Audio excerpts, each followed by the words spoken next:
Secara scoring kita bisa nilai khusus Agus Salim nilainya 68,81.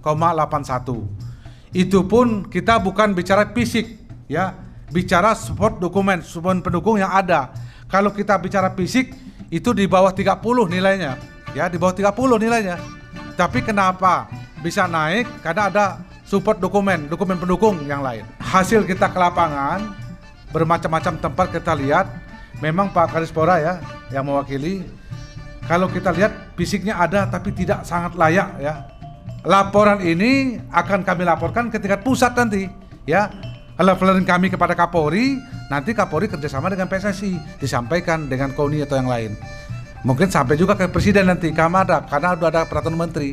Kalau memang ada pihak ketiga yang bisa mengelola, alangkah baiknya dimanfaatkan dengan bagus gitu loh. Jangan kita berpikir kotak-kotak ya.